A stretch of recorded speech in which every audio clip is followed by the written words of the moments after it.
বাংলায় মন্দির অর্থনীতিকে শক্তি দিচ্ছে মুদ্রা লোন। রাজ্যে পূজা সামগ্রী বিক্রি করে আয় করছেন মানুষ।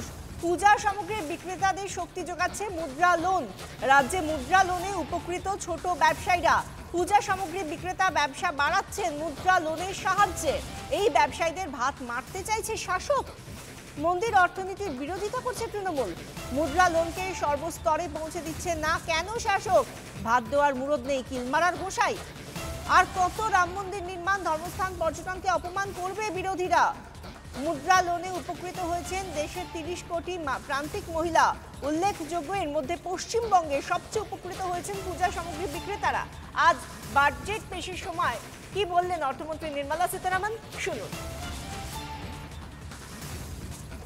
PM Mudra Yojana has sanctioned 43 crore loans aggregating to 22.5 lakh crores of rupees for entrepreneurial aspirations of our youth.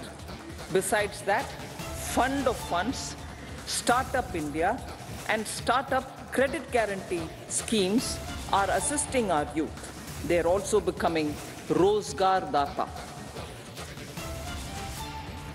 আমরা শুনলাম পিএম মুদ্রা যোজনা নিয়ে কি বললেন অর্থমন্ত্রী নির্মলা সীতারামন। কিভাবে পিএম মুদ্রা যোজনায় প্রচুর মানুষ, বিশেষ করে বাংলায় মানুষ কিভাবে উপকৃত হয়েছেন সেই জায়গা থেকে বিষয়টি তুলে ধরলেন অর্থমন্ত্রী নির্মলা সীতারামন। এই নিয়ে কি বলছেন ব্যবসায়ীরা, শুনুন তারা কিভাবে উপকৃত হয়েছেন, তাদের বক্তব্য তাদের মুখে। অনেক বছর ধরে এটা আমার বাবা মায়ের ব্যবসা, আমাদের যা কিছু হয় ক্যাশ। ব্যাংক তো বড় লোন দেয় না না। আজকে বাজেট ঘোষণা হয়েছে, বলছে যারা ফুল ব্যবসায়ী তাদের জন্য এবার লোনের ব্যবস্থা হবে। ব্যাংকে গেলে আপনারা লোন পাবেন ব্যবসা দেখালে। এটা কতটা সুবিধা হবে আপনাদের ব্যবসা? খুবই ভালো হবে। আমরা যদি ব্যাংক তাহলে আমাদের ব্যবসাটাকে দাঁড় করাতে পারবো। আমরা তো ছোটোখাটো, বেশি তো আমাদের পুঁজি নেই, আমরা অল্প পুঁজি দিয়েই চাকরি। কত বছর হয়ে গেল আপনার ব্যবসা? 60 বছরের ওপর। এটা আমার বাবার আমলের ব্যবসা। ঠাকুরের সাজ কাপড়, এই জরি জামিরে রং, ঠাকুরের চুল, এইসবের ব্যবসা। ব্যাংকের লোন নিতে গেলে কি ধরনের সমস্যা হয়? ব্যাংকের লোন নিতে গেলে প্রথমত বলে এগুলো কাঁচামালের ব্যবসা, এর ওপরে কোনো লোন পাওয়া যাবে না।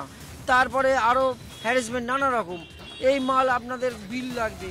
তারপরে বলে যে না, আরও দোকানের চাল আপনাদের টিনের চাল হবে না, অ্যাসবেস্টার চাল হবে না, এইসব নানা রকমভাবে আমাদের হ্যারাসমেন্ট করে। আমরা ওই জন্য লোন পাই না। আমরা কেন্দ্র সরকার যদি এই বাজেট যদি ঠিকঠাক ওনারা যদি লোন প্রোভাইড করেন মানুষকে, তাহলে আমাদের মতন ছোট ছোট দোকানদারগুলো খুবই উপকৃত হবে।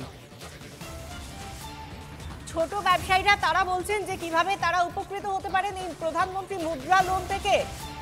তারা বিভিন্ন সময় যখন তারা লোন চান সেই সময় তারা লোন পান না, কিন্তু কেন্দ্রীয় সরকারের এই যোজনা, প্রধানমন্ত্রী মুদ্রা যোজনা, সেই যোজনায় তারা লাভবান হবেন এমনই মনে করছেন তারা নিজেরা, এবং তারা আশাবাদী তাদের ব্যবসা পরবর্তী সময় আরও বাড়বে, সম্প্রসারিত হবে।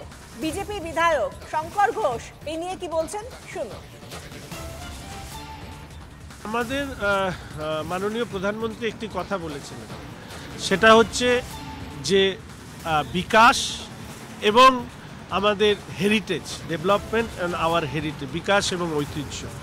তো সেই ক্ষেত্রে ভারতবর্ষের সংস্কৃতিতে ধর্ম মিশে রয়েছে, ফলে ভারতবর্ষের সাংস্কৃতিক যে ঐতিহ্য, যেটাকে তিনি বলেছেন বিকাশ এবং বিরাসত, সেই বিরাসতকে প্রতিষ্ঠা করার দায়িত্ব এই দেশের সরকারের মাননীয় প্রধানমন্ত্রী।